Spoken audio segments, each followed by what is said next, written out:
संवैधानिक रूप से भारत में किसी को भी मूल निवासी का दर्जा नहीं दिया गया है। इसलिए यह कहना गलत है कि अनुसूचित जनजाति का मतलब मूल निवासी है। इसलिए इस वीडियो के माध्यम से सवाल पूछा गया है कि अनुसूचित जनजाति कौन है।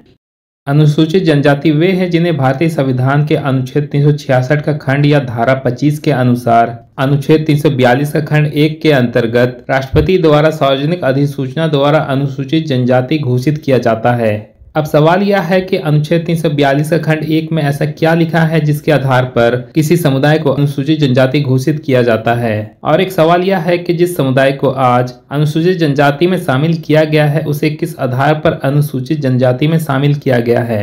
अगर सरल शब्दों में कहे तो अनुच्छेद 366 का खंड 25 कहता है कि अनुसूचित जनजातियों की परिभाषा के लिए अनुच्छेद 342 देखें, जिनमें कहा गया है कि राष्ट्रपति अपने सलाहकारों, राज्यपालों या राज्य प्रमुखों के सलाह मशविरा से किसी भी समूह को अनुसूचित जनजातियों में शामिल कर सकते हैं या बाहर कर सकते हैं।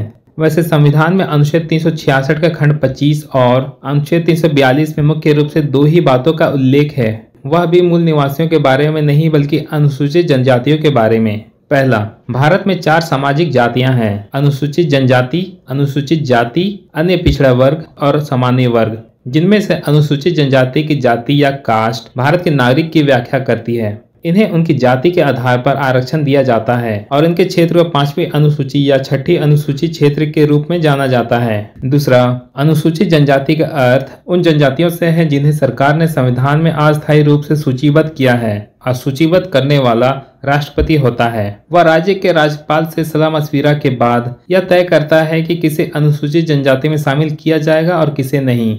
लेकिन सवाल अब भी बना हुआ है कि अनुसूचित जनजाति होने के मानदंड क्या है।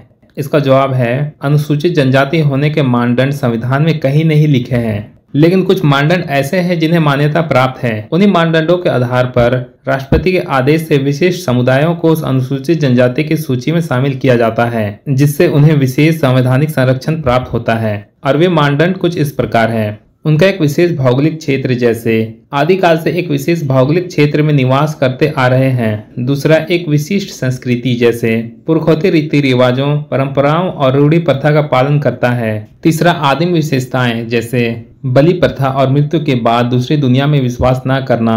चौथा, सामाजिक पिछड़ापन और अन्य समाजों के साथ संवाद करने में संकोच आदि। हालांकि आज शिक्षित होने के बाद उनमें से कुछ खुलकर बोलने लगे हैं और दूसरों से बात करने लगे हैं, लेकिन आज भी उनमें से आधे से ज्यादा लोग बाहरी लोगों से बात करने में झिझकते हैं।